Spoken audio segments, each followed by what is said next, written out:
జై స్వరాజ్య టీవీ ప్రేక్షకులకు శ్రీరామనవమి శుభాకాంక్షలు. ఇక్కడ మేము అడ్వకేట్స్ కాలనీ హన్మకొండ మేము భక్తులము. శ్రీరామనవమి సందర్భంగా మేమంతా ఇక్కడ కలిసాము. ఇది మాది ప్రసన్నాంజనేయ స్వామి ఆలయము. బాలసముద్రం అడ్వకేట్స్ కాలనీ రెండు గ్రూప్స్ ఇక్కడ అన్ని కలిసి భక్తులం అంతా కలిసి చేసుకుంటుంటాము. ఇక్కడ సేవలు అనేటివి చాలా ఉంటవి. అందరం కలిసి కట్టుగా చేస్తాము. మాకు ఈ 3 days పెద్ద పండుగ. ఇది మన ఉగాది తర్వాత ఫస్ట్ పండగ మనది. శ్రీరామనవమి ఫస్ట్ పండగ. మాకు ఇది ముందు రోజు అభిషేకము, తర్వాత శ్రీరామనవమి, మరుసటి రోజు పట్టాభిషేకము. ఈ 3 కూడా చాలా గ్రాండ్గా జరుగుతాయి. దీనికోసం మేము అందరం ఇంట్లో పండుగ లాగా చేసుకుంటాం. ఒక పెళ్లి తంతు ఎలా ఉంటుందో అలా అయోధ్యలో బాలరాముని ప్రతిష్ట తర్వాత వచ్చిన మొదటి పండుగ ఇది మనకిప్పుడు.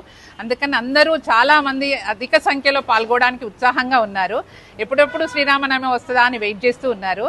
దీనికోసం మేమంతా చాలా ఉత్కంఠతో ఎదురు చూస్తున్నాము. ఇది రేపు ఎల్లుండి మాకు విశేషంగా భక్తులు రావాలని కూడా కోరుకుంటున్నాము మా గుడికి. ఇది ప్రసన్నాంజనేయ స్వామి రామ పరివార సమేతంగా ఉంది. దీనికి ఇక్కడ పెద్దలు పిల్లలు అందరూ వస్తుంటారు.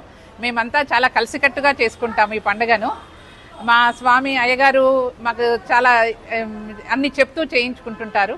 చాలా బాగా ఉంటుంది. అందరూ అధిక సంఖ్యలో పాల్గొనండి. శ్రీరామనవమికి పట్టాభిషేకానికి కూడా ఆల్రెడీ మన అభిషేకం అయిపోయింది. జై స్వరాజ్య టీవీ ప్రేక్షకులకి శ్రీరామనవమి శుభాకాంక్షలు.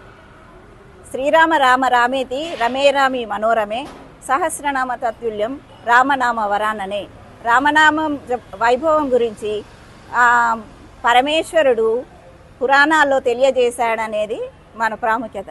శ్రీరామనవమి చైత్రశుద్ధ నవమి నాడే శ్రీరాముని పట్టాభిషేకం జరిగిందని, ఆ రోజే రాములవారి కళ్యాణం జరిగిందని కూడా చెప్తారు. వసంత ఋతువు చైత్రశుద్ధ నవమి నాడు శ్రీరాముల వారు కౌసల్యాదేవికి రాములవారి జన్మించాడని చెప్తారు. శ్రీ మహావిష్ణువు యొక్క 7వ అవతారం కూడా రాములవారే అని చెప్తారు.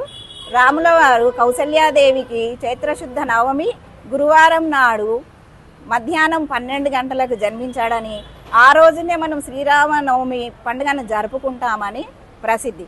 ప్రతి సంవత్సరము శ్రీరామనవమి పండుగను చైత్రశుద్ధ నవమి నాడు జరుపుకుంటామని తెలియజేస్తున్నాను. జై శ్రీరామ్.